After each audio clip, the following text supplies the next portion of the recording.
So it's a great event, and I am very happy to be with you on this day, celebrating, in fact, the 75th anniversary of our independence. In connection with that, the Department of Science and Technology has requested all the scientific bodies all over India to participate, as well as present various programs to celebrate that great event of independence. So, as a part of that arrangement, the Kerala State Science and Technology Council is also conducting many programs throughout Kerala and to commemorate that event and also to celebrate the Science Week. As you all know, National Science Day falls on 28th of February, on which the day the great scientist of India, Sir C.V. Raman, made the most remarkable discovery of Raman in effect. That is indeed a milestone in the history of science. So every year we celebrate that day, and this year we have some more importance, that is the 75th anniversary of our independence. So that is why we are celebrating that event throughout a week. So as part of that event, Kerala State Forest Research Institute, scientific establishments of Kerala State Council for Science and Technology is organizing this program. So it is a great pleasure for me to be with you as part of this event and present a small topics or small lecture on the future of science and technology and evolving civilizations. So let me click to the PowerPoint so that you can see.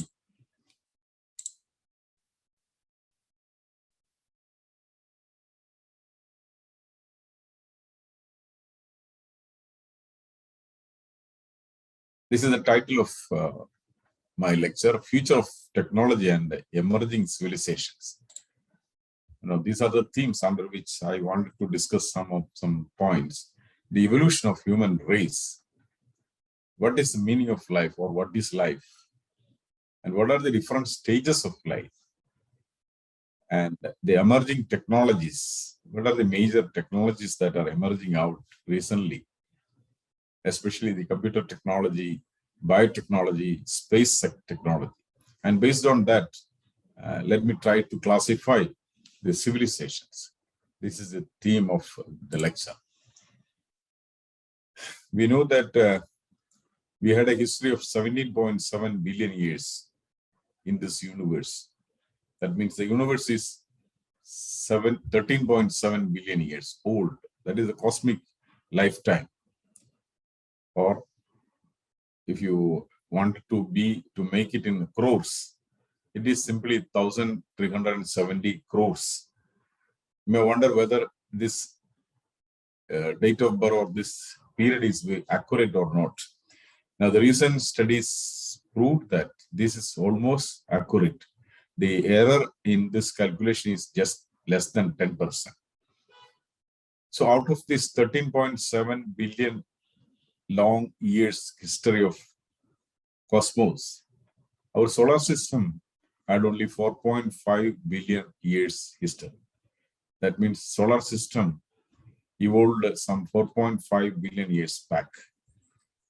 And life on Earth, now we know that our Earth is part of the solar system. We don't know whether the life form, any forms of life are present in anywhere in the solar system except Earth. But we know something about the life forms on Earth. The life on Earth appeared some 4 billion years ago. 4 billion years ago. And the human beings, or Homo erectus, had only 1 million years history on the surface of Earth, out of this 4 billion years. Then, if you wanted to make it in crores or lakhs, it's quite simple. Billion is 10 to the power of 7 crores. 10 to the power of 7. 10 to the power of 7 years is 1 crore. and 100 crore is 1 billion. Homo erectus had a life period only of 10 lakh, that means 1 million years. And Homo sapiens, our ancestors, or human beings, were present on Earth some 100,000 years back, or since 100,000 years. And we had a history of 100,000 years. Out of this, the available records is only about 10,000 years. That is the most funniest thing. And we live only up to a gap of around 70 or 80 years out of this. And the modern life on Earth evolved just 100 years back, or the most modern or post-modern, what we say. Life had only 100 years history on the surface of Earth. We just compare the total life period of life on Earth, that is 4 billion years. And out of that, what is 100 years? Just a negligible time period. And different forms of life, you know that different forms of life were present on the surface of Earth since then. Now, what is then life? Or how can we define life? Life is something which is capable of growing. So the attributes of life are growth, metabolism, energy transformation, and replication. Energy transformation in the sense that energy is needed to make any growth or metabolism or any activity of the life. So that is a simple definition, which is given even in the Encyclopedia Britannica about life. But when we look into, or when we analyze life, you see that life is made up of matter and some information. Matter, let me call it as hardware, and information as software. Hardware in the sense, or matter in the sense, are made up of atoms, molecules, and the like. And the bigger molecules, we call it as nucleic acids, proteins, together with some information stored in that system. So that information is very important. So for life, there are two parts. One is the hardware made up of matter, and the other part is software made up of information. That information is stored in the matter in the form of DNA. We know that the information is inscribed on the DNA, and based on that information, or that information leads for or makes the replication possible. So this is the basic nature of life. Now, is it a stable arrangement? No, it is definitely not a stable arrangement. It is, in fact, according to a great physicist, Erwin Schrödinger. Schrödinger proposed the quantum theory and is famous, is a Nobel laureate. He made he wrote a very good book on life. What is life? The title is simply, What is Life? And he says that life exists violating the second law of thermodynamics. Second law of thermodynamics means the entropy of the system is increasing, or the chaotic nature of the system or the environment or the universe is increasing every time. There is no going back. So it is only increasing. So in that sense, time and entropy are related. Time has only one direction. It moves only in the positive direction. We can't go back in time, whereas we can go back in space. That is another interesting. We can walk back. We can measure back, but we can't measure time back. So time has only one positive direction. And this, similar to that, entropy is also having one positive direction. That means always the disorder. Entropy is a measure of disorder of this environment or any system. Take a simple system of consisting of atoms or molecules. Then the measure of that system is entropy. And that disorder is always increasing. So life That is the second law of thermodynamics. But for all arrangements, the system is, the entropy is increasing. So that for all system wanted to increase its entropy.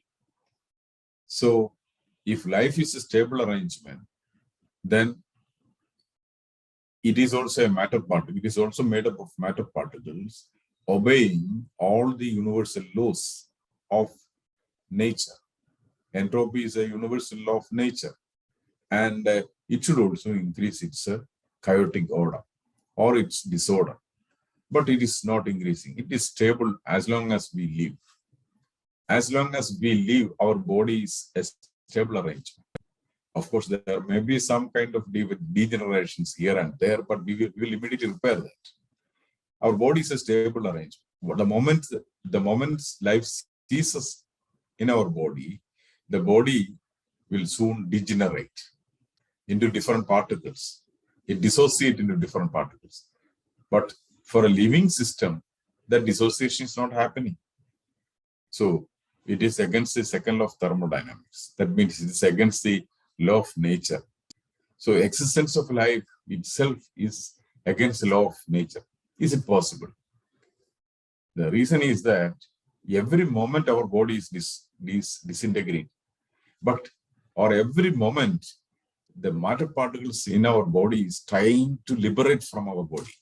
But we are applying some external force to hold it together. From where we are getting that external force? From the energy which we are taking, the energy which we are absorbing by means of food and other forms. So by means of external support, we are holding the system together. The moment we are taking the field, the moment we are stopping the energy intake, then the disorder will happen. That is the end. So life is not a stable arrangement, but we wanted to make it stable, or we make it stable by way of external force, by way of supporting or by giving it food and giving the body energy necessary to hold these all the particles together. So when the death occurs, disorder happens. That means we are stopping energy supply, disorder will take place, and it will be in equilibrium with the environment. So death in that sense can be defined as a state in which all the matter particles of our body are in equilibrium with nature, So once we reach that equilibrium, nobody can reassemble the things and give it life, because it will violate the laws of nature. So life is therefore a collection of matter particles created by suspending natural laws for the time as long as we are live. There are different forms. If you categorize life, there are different forms of life on Earth. So the categorization goes like this: life one, like the first generation, second generation, third generation, fourth generation, like that.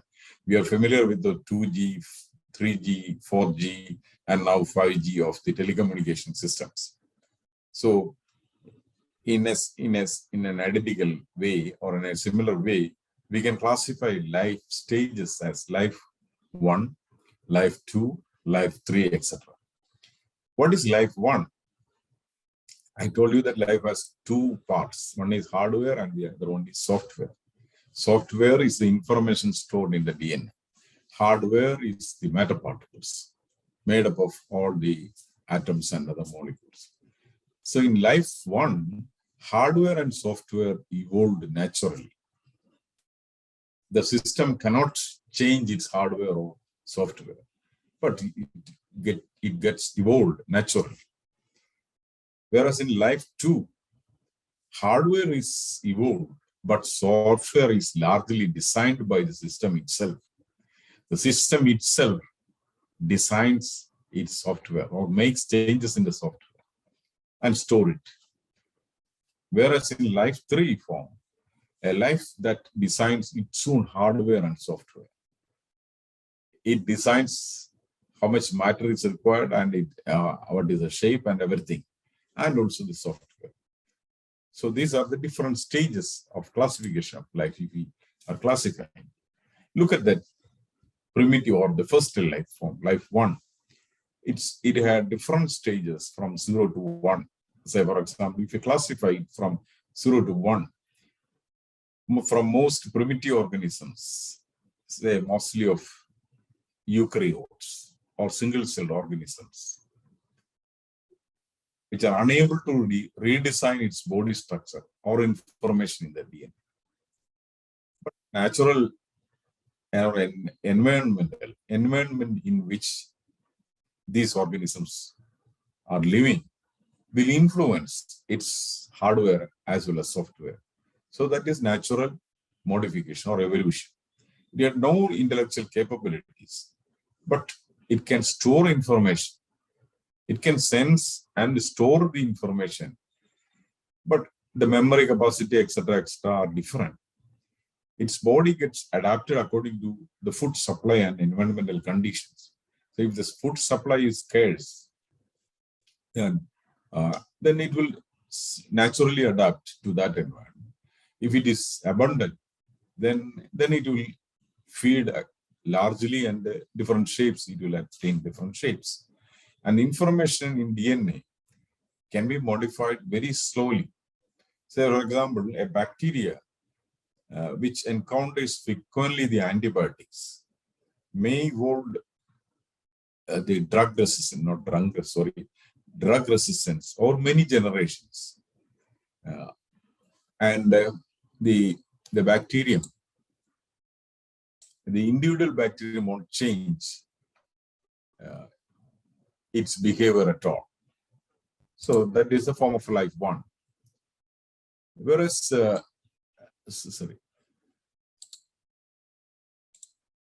the brain development, intelligence development, etc., are very slow or are slow in that primitive beings. The software got programmed in our brain or in the brain of that primitive organisms. Say, for example, compare a child with an adult. When we are in childhood, our parents or elders help us to do what and how to perform.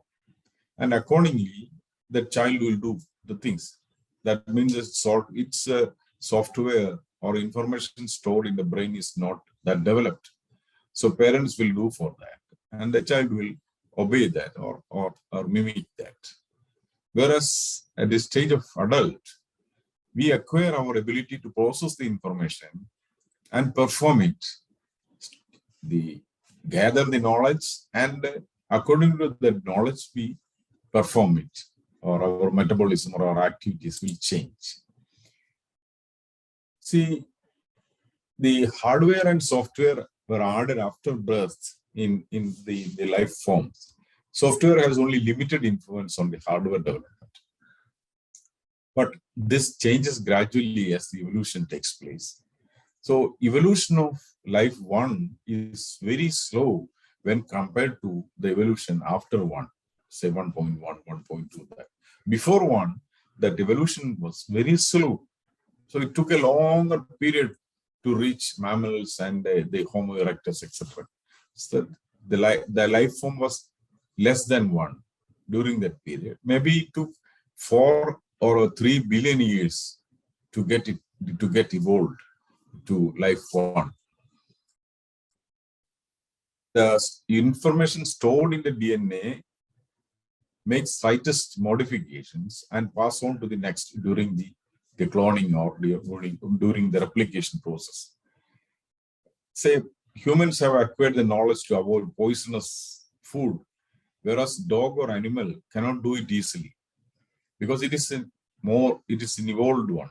It is not that primitive. Humans are not primitive, and we know how to that information is transferred to the next offspring. A part of the information, not all, because DNA has been modified. A gene has been modified, and it will pass on to the next offspring. See, if you can copy the whole information stored in an adult brain and paste it to a child brain, the child can easily behave better. Once life forms, this may happen. I'm not saying that this will happen. This is happening, but this may happen in advanced life form. So life 2 is fundamentally limited by its biological hardware. Life 1 is fundamentally limited by its biological hardware, unable to modify hardware beyond a certain limit. Life above 2, a life that could design hardware and software, that is life above 2. It controls its own destiny, free from evolutionary shackles. Say it can use artificial organs. It can extend capacity of organs or capability of the organs. It can prevent environmental changes that can cause hardware or software modification. It can prolong lifetime or aging. These are all the advanced form of life that has not been evolved so far on Earth. See, these are the changes, different changes in the life. If we draw a timeline of life, 0, 1 may be protein molecule, 1 is bacteria, 1.1 mice, dog, apes, Homo erectus, Homo sapiens, modern sapiens. Life 3 by next 100 years or so. See, these are the different life stages. See, the years ago on Earth, 4 billion years ago, life 0 appeared. From 3.9 to 3.8 billion years ago, 0.1, say probably RNA, originated in undersea alkaline vents, single-celled organisms, virus, eukaryotes, multicellular life forms. That is life 1. Some 630 million years ago, life 0.01, not life, 0.4, that is the life stage, but organisms having bilateral symmetry. That means top, bottom, front and back are distinguishable form. Simple example is worm. Then around 520 million years ago, the 0.5 life form that are vertebrates appear. And 250 million years back, marine reptiles, dinosaurs, etc. appear. Say, some 40 million years back, monkeys came. That may be 0.07. Then apes, gorillas, chimpanzees, and finally humans appear. So the next 100 years is very important because you know that system is exponentially accelerating. That I will come to that point later. Because of the advancement of science, artificial intelligence entered into the field. That means machines with the knowledge to handle the situations or face the situations and do things accordingly, similar to human beings, appear or is already came into being. And these machines, the next stage of the machines may be self-cloning machines. The machine will clone, or a processor in a computer can design another processor and fabricate it with having larger efficiency without human intervention. So once we have a supercomputer, that supercomputer will create another supercomputer with more efficiency or larger efficiency without human intervention. No human beings are required. So once the machine got knowledge or once the machine got intelligence, that machine will outperform human beings. Then another major evolution is quantum computing. quantum computing has just emerged because the processor speed, the speed of the fastest computer today is about 10 to the power of 16 cycles per second, 10 to the power of 16 cycles per second. That is very close to human brain processing speed, very close. It is believed that by 2023, that within 1 year or so, we are very close to that. It will exceed. That means the processor speed of a computer may exceed the processing capacity of a human brain. See what will happen. By next 25 years, if this things, such a pace is continuing, within next 25 years, the processing speed of computer will exceed the total information processing capacity of all humans put together. All humans, that means some 8 billion human beings think together and work for some cause. A single computer can do that. That is going to happen with the advent of quantum computers. Quantum computers are already started functioning experimentally. Major companies, big corporates like Microsoft, Intel, Google, etc., pumping money for research on quantum computers. So it will be a reality within 5 or 6 years. Then another important area in which rapid changes are happening is in the field of nanotechnology. Technology makes material revolution. So one side we have processor revolution or information processing revolution. The other side, materials, new materials are coming. Nanotechnology, materials having smaller size but larger efficiency are coming up. Then the third area or emerging field is genetic engineering. Genetic modification of the required species or required DNA and manipulating it. Then, or bioengineering field. We'll focus that later. Then another area is solar energy potential. We are in fact tapping only a limited potential of solar energy. It is calculated or it is estimated that we are only using the total energy that is falling in Saharan desert only. We are getting a large amount of energy from the sun, but we are using only a small part of that. And if you are capable of using more than that or half of that, then the revolution going to happen will be fantastic. Then it is a form of clean energy. So there is no, in fact, no environmental damage at all. Then another area in which the technology is advancing is in space travel. Air and space travel become easier. Air taxis, missile journeys, and also space colonization. All this will happen in next 100 years. Therefore, that is why I told that this next 100 years is very critical. It is an exponentially accelerating technology front. Exponential and linear are different. Exponential in the sense that, say, something is increasing by powers of certain number.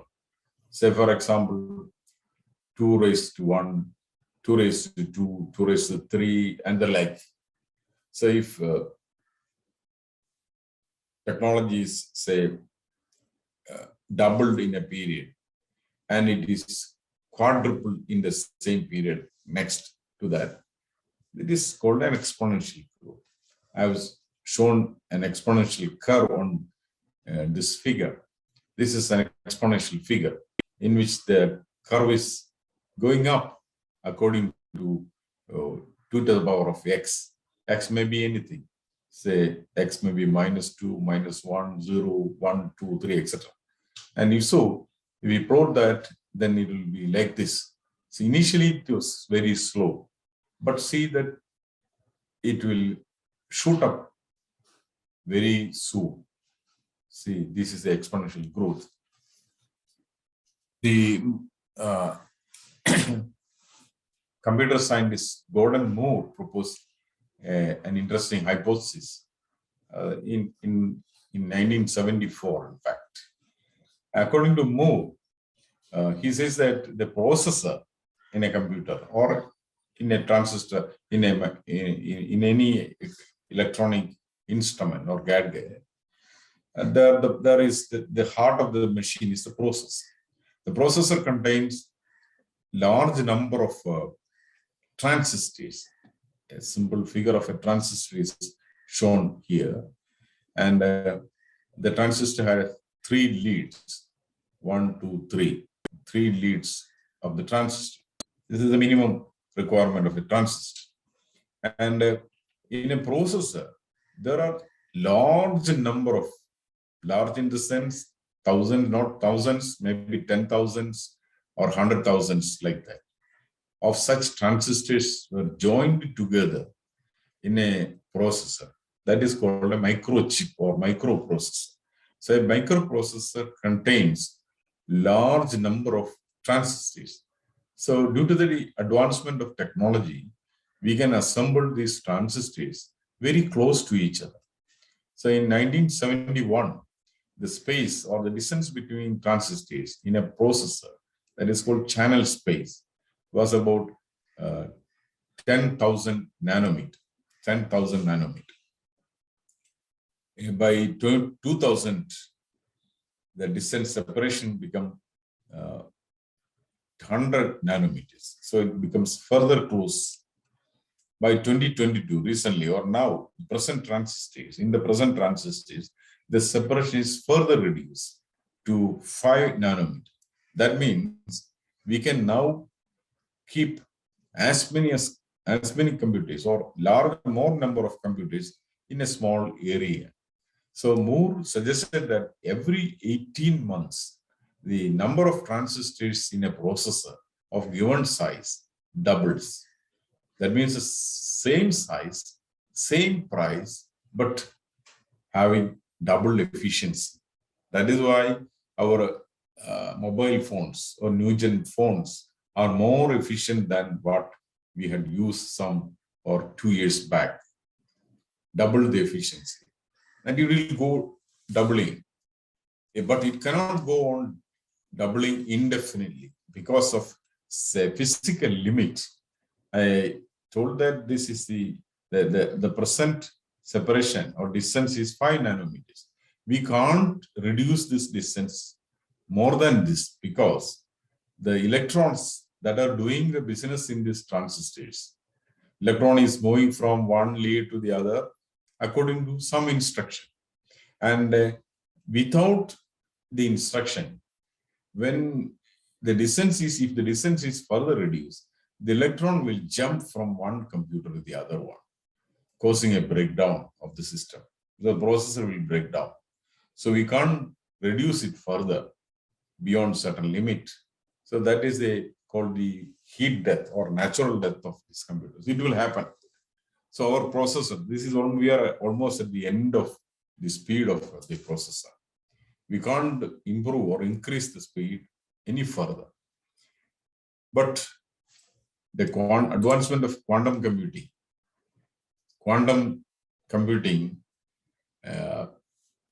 gives us a hope that the quantum computers process, there is in fact no limit for the processing speed for quantum computers.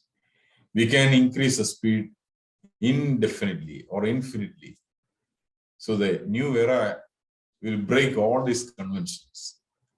See, this is the growth of digital era. In 18th century, in fact, electricity use had begun. In 19th century, electromagnetic waves were identified. At the beginning of 20th century, radio wave communication started. Vacuum tubes were replaced by solid-state devices in around 1950. In 1947, transistor was invented by Shockley, Brattain, and Bardeen. These are the old man is Shockley. These three fellows got Nobel Prize for the discovery. And within 2 years or 3 years, Jack Kilby of American company developed or assembled more computers in a simple jacket. That is called the integrated circuit. He integrated a few number of transistors in a small component or small piece of material. The Jack Kilby, he developed the first integrated circuit. He also got the Nobel Prize for that. Immediately after that, large number of such processors or such microchips were integrated. That is called the microprocessor. Gordon Moore, about whom I mentioned earlier, and Robert Noyce, they were the developers of Intel computing system or Intel processing company. And almost 90% of the processors of the computers in the world are being supplied by Intel Corporation. And they started the Silicon Valley. And along with these microprocessors, operating systems or softwares also developed by major giants like Apple, Microsoft, IBM, the Linux, etc. Then the development of internet by Tim Berners-Lee. Then the social media, software controlled life, all these are the evolutionary phases of the digital era. So if you compare 1,000 years time period, around 80,000 and just now, that is AD 2022, look at the changes that happened in some areas. For example, in our houses or in the buildings, around 1,000 years back, it were constructed by mud, fiber, and leaves, and some unprocessed wood, etc. Presently, we are using cement, steel, processed wood, glazed silicon tiles, plastics, and many other materials. And the next, what will be the next, or within 100 years, or in the next 100 years? We will in fact throw all these materials and we will live in a green habitat without damaging our environment, without having any emissions. So energy efficient and zero emission materials will come and replace all these materials. What was the shape of our vehicles some 1,000 years back? All were powered by animals. It was animal driven. Today, we are using motorized vehicles, motorized engines powered by fossil fuel energies, as well as some solar energy. In the next phase, we will replace all these things by self-driving machines without the use of any fossil fuel or having zero emission, in fact. And they may travel at supersonic speed. We may use this kind of rockets for travel. Space travel as well as intercontinental travel, we may use rockets. Look at the transport system or the roads and other things. We used mud road and water for the travel. And now our roads are cemented, fitted with all types of electronic gadgets for traffic control and regulation. We have railroads, tunnels, and water canals, as well as air pathways for travel. And we are going to replace all these in next 100 years by super tunnels, fast-moving tunnels, then rocket journey, air taxis, automated controlling system, as well as space flights. Look at the health sector. We used natural medicines or natural healing was our practice. We used medicinal plants. We have very poor diagnosis for diseases. Now we have developed pharmaceuticals, hospitals for treatment purpose, surgery, different forms of surgery, organ transplant, stem cell, then microbial control. Microbial control may be another area in which we are going to have larger developments in the near future. And we are going to use nanomedicine, gene splicing, microbes, then organ transplant, external embryos, and many other things. So look at the important field of artificial intelligence and self-learning machines. Artificial intelligence is machines having intelligence, machines fitted with intelligence. That machine can interact with human brain or human beings. They can ask what is our demand, or they can control our thinking, in fact. Machines that will take decisions and act accordingly. This artificial intelligence will outperform human brain in 25 years' time. Human brain, of course, is not a digital one. It doesn't have a coding system. We don't know what is the exact nature of information storage or what is the exact procedure of information storage in a human brain. But we know what is the procedure of information storage in a computer.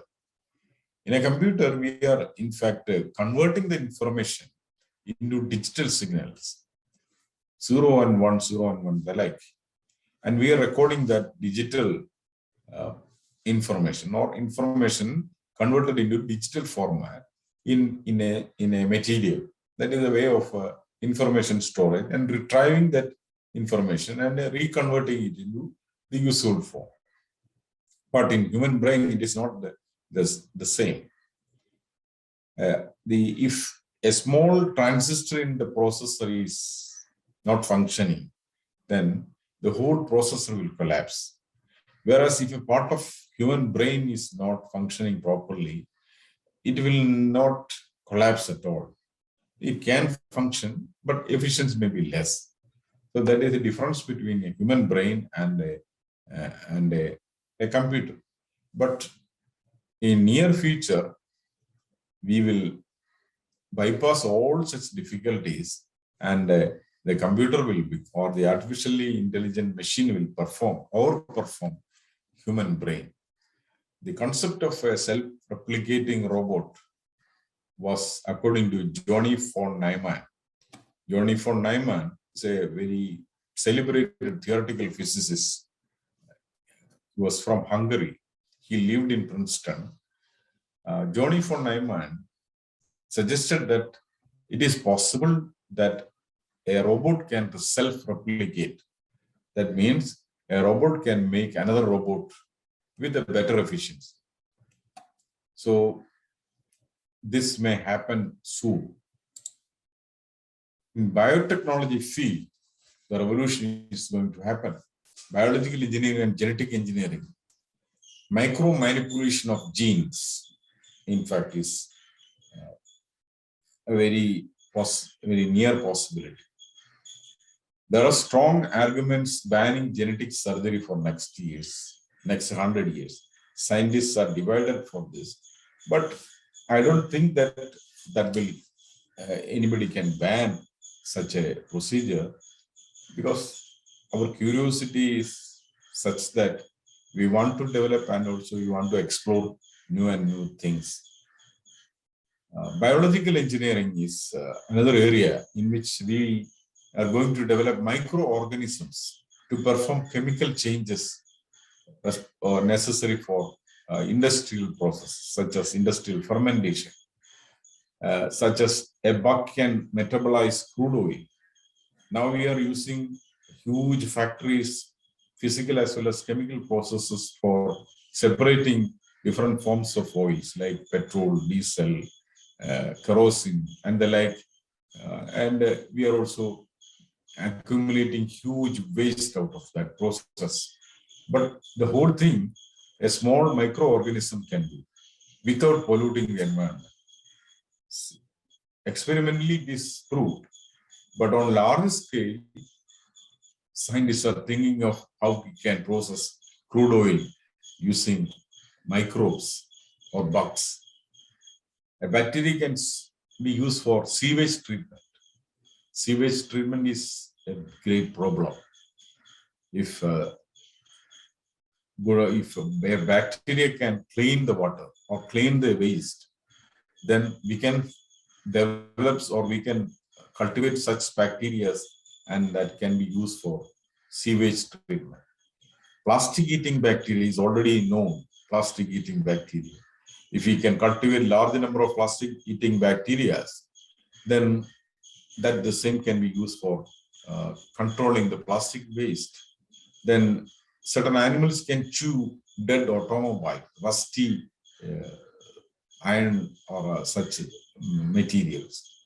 And if they can chew it and use it as their food, then that problem can be solved. Then certain organisms are used for mining the metals from the surface of earth. So if we use such mining bacteria or mining organisms, we can in fact avoid the waste of money, waste of material, as well as environmental damage also. So mining causes a big environmental threat, environmental damage. So we can use that. Then eutrophication of lakes using algae.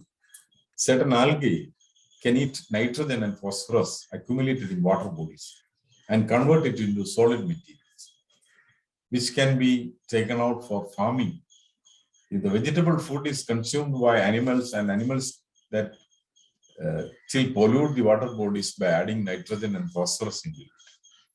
So if we can make such algae in large quantities, that can be used for treating the water bodies.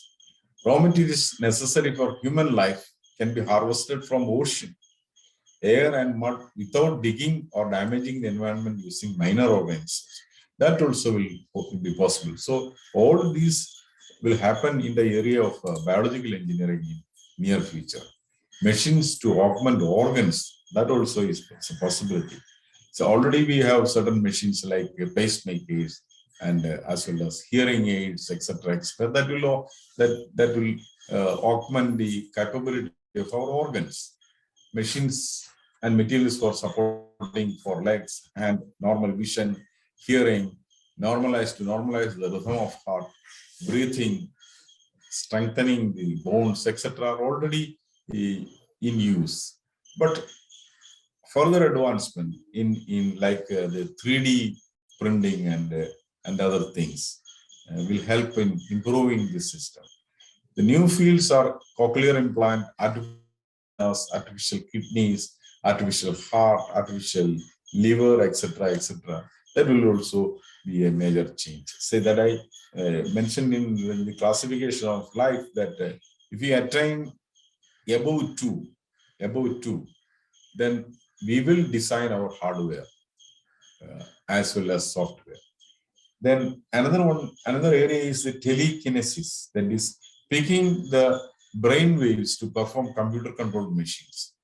Now the computer, by sitting just in front of us, will pick what we are thinking or the waves from our brain and perform according to our own wish or choice. So reading the mind before they will act. Another area is the brain pacemaker. In mice showed that NR2B gene is responsible for enhancing the memory. They have identified that particular gene, and if we add more such genes, then that will improve the memory system. Then another one is BrainNet. BrainNet is similar to internet. That means it will transfer all the data from the brain to the machine. It will store on the machine. So once we forget everything, or once we reach a certain age, of course, due to the overperforming, the brain's capacity will lose, and we will lose all the data that were stored in the brain. But before that, if we can store it in a machine, then and we can retrieve it from that machine, then that will be helpful for further advancement. Then that is a recording of memory onto external storage devices. Now, external storage devices are used to record information. So you know that the simple one is the what is called a thumb or USB drives like that. Now, another area that I have not written here is recording the information or data on our gene itself. So that will be the most secret place, or nobody can store that information which is stored in your own DNA. Instead of using a pen drive, we can record information in our DNA itself. That is also happen in the next 100 years. Genetic engineering, gene therapy is replacing or removing bad genes. That is already started. Recently, 2 years back, the Nobel Prize was given for gene splicing. A virus with a modified gene can save our life. That is another area. It can affect the damaged structure of human gene and may be good for cancer-like treating in cancer-like diseases and the like. Sickle cell anemia disease caused by single misspelled gene was treated accordingly. Cystic fibrosis, Tay-Sachs disease, etc. can be controlled. This Hubert Institute of the Netherlands had successfully corrected genomic error that causes cystic fibrosis. So all the diseases that had been caused by genomic disorder or error can be treated by a virus, in fact. So virus research is useful in that sense. CRISPR technology, I mentioned that is genetic scissors.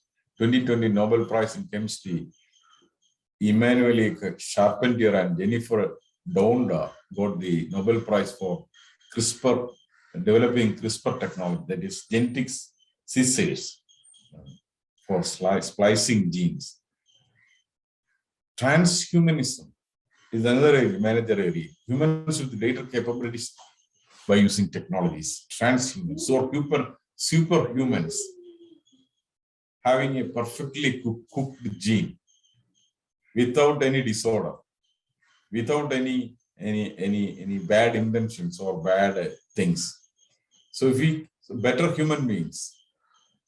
James Watson, the Nobel laureate, remarked like this: if we could make better human beings by knowing how to add genes, why shouldn't we? We should try. That is what he says. J.B. Haldane in 1923 said that science could use genetics to improve the condition of human race. Aldous Huxley, in his famous book Brave New World, told that biotechnology is used to breed a race of superhuman beings. That is a transhuman race. The transhuman race is just started. In next 100 years, maybe after 100 years or so, superhumans will appear on the surface of Earth.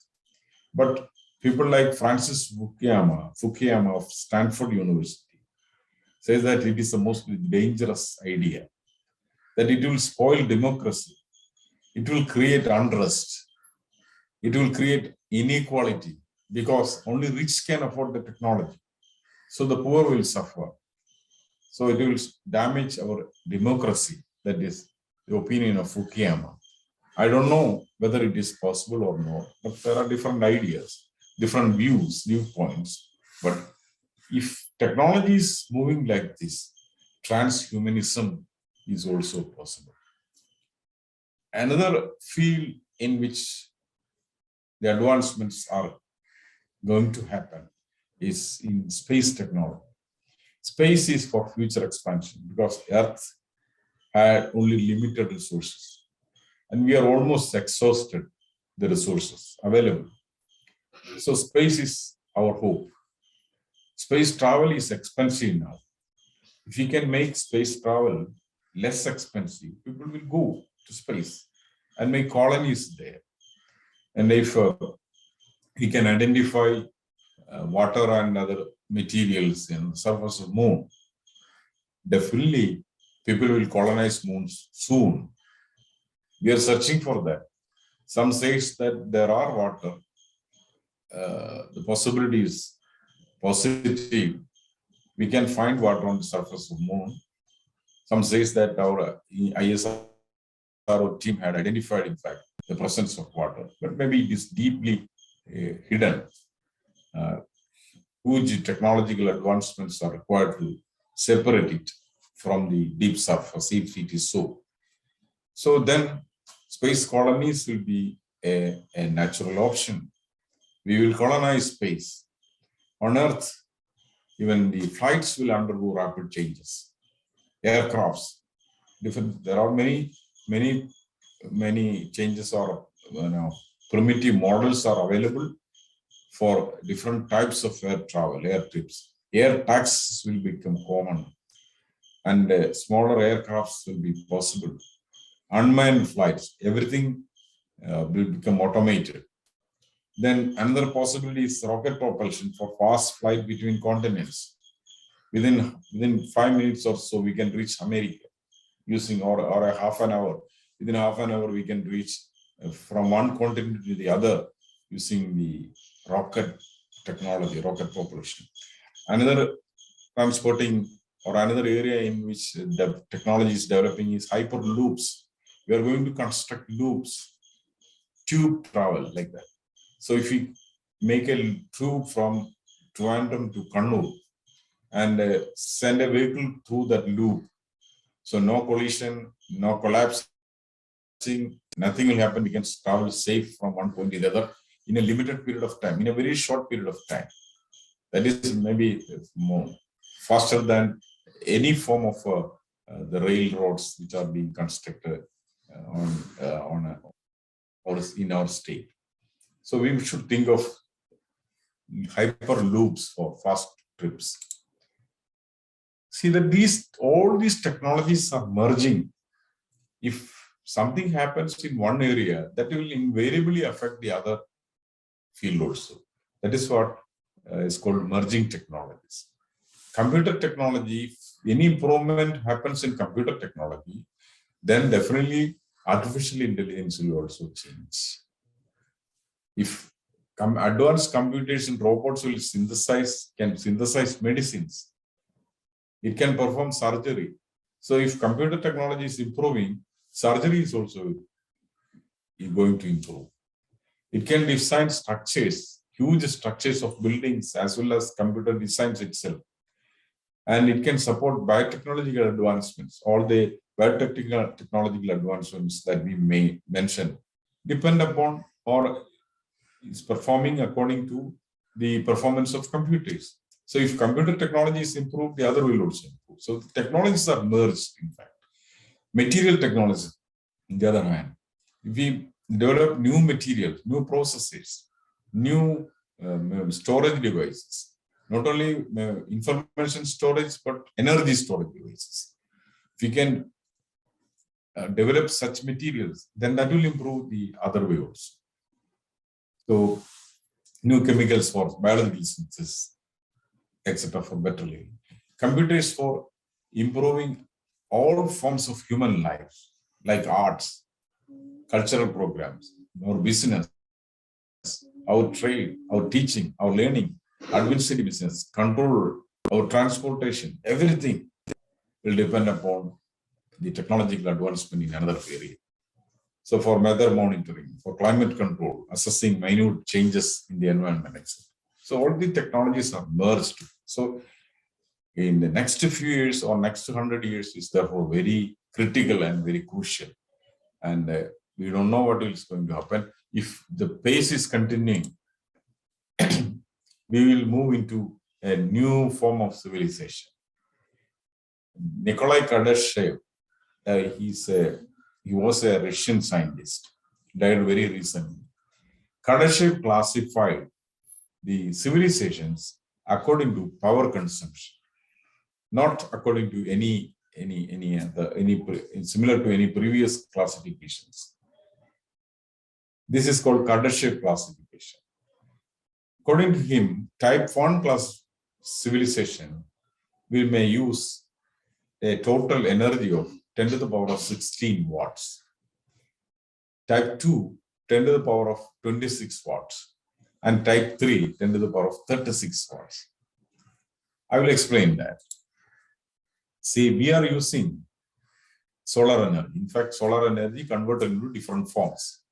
Solar energy is falling on Earth at the rate almost 10 to the power of 17 watts. Our present consumption is only 10 to the power of 12 watts. 10 to the power of 12 watts is around 100,000 watts less than what is falling on the surface of the Earth. If we use all the energy that are available on the surface of the Earth, then our whole system will improve. We can easily travel to space if energy is available. Sufficient energy resources are available. But in fact, we are missing a large part of energy that are available on the surface of the Earth due to the lack of technology. If we can advance our technology to convert the whole energy that are falling on the surface of the Earth, then definitely we can change to another form of civilization. Presently, according to Kardashev classification, we are only 0.7. We are not even type 1 civilization. We are only type 0.7. 1,000 years ago, we were type 0 civilization. That means look at the per capita power consumption 1,000 years or some long years back. Around 1 million years ago, our need was only 1/8 of a horsepower. 1/8 of a horsepower. That was a per capita consumption of power around 1 million years back. 1,100 years back, it became doubled. And our ancestors used around a quarter of horsepower as their energy use, per capita energy use. 10,000 years ago, their demand was only half a horsepower per capita consumption. But around 4,000 years ago, their consumption doubled and became 1 horsepower per capita. And today, we are using 4,000 horsepower per capita, 4,000 horsepower per capita. Even that, at this rate, we are at 0.7 type civilization. Look at the global energy consumption. AD 1800, it was only this much. This is terawatt hour unit. And the consumption is rapidly moving up. This is exponential growth. It's going up. So we are exponentially accelerating. We are going up like this. And if we go like this, in 100 years' time, where we will be reached? Definitely we will reach type 1 civilization. What will happen then? We will occupy other planets, other planets and moon. We will develop space colonies in solar system. We may extend aging. Rocket journey will become possible. We will have virtual realities in front of us. We will attain type 1 civilization. And type 2 civilization is the energy use is again 10 to the power of 26 watts. The large amount, 10 to the power of 26 watts is the energy generated by the whole star. Sun is generating a large amount of energy, but out of that, only a small part is coming on the surface of the Earth. What is falling on the surface of the Earth, we are using only a part of that. And we are able to use all the energy generated by the sun or generated by a star, a civilization. If say that at some remote area in the universe, some living organism or living beings are there, and they are using the whole energy generated by their home star, then they may be a type 2 civilization. So we will attain type 2 civilization when we become capable of consuming the whole energy liberated by sun. And what will be the type 3 civilization? Type 3 civilization, according to Kardashev, is the consumption of the total energy available in a galaxy. If there are civilizations in a galaxy, they can use the whole energy in a galaxy. That will be type 3 civilization. Type 3 civilization. We are now only type 0-1 civilization. We are marching to become type 1 civilization. We are in fact looking for aliens, looking for super intellectuals outside Earth, outside the extraterrestrial life. If type 3 civilizations or type 2 civilizations were present, definitely they will come and they will conquer us, because it is quite easy for them, because they have the knowledge to how to control the energy, and they have immense supply of energy. It all depends upon the consumption of energy, what we are going to consume. So our consumption of energy is going up. That is what I have shown you in this graph. In this graph, the consumption of energy is going up. And if it is going up in this manner, definitely we will reach type 1 civilization in the next 100 years. So the next 100 years is very, very critical and very crucial. And let me conclude. The march of human race, nobody can stop. Apart from all difficulties of terrorism, war, calamities, and also pandemics, our race is marching ahead with technology, the advancement of technology. Let us hope that our next generation will live in a clean, clear, safe, and sound environment. Thank you very much.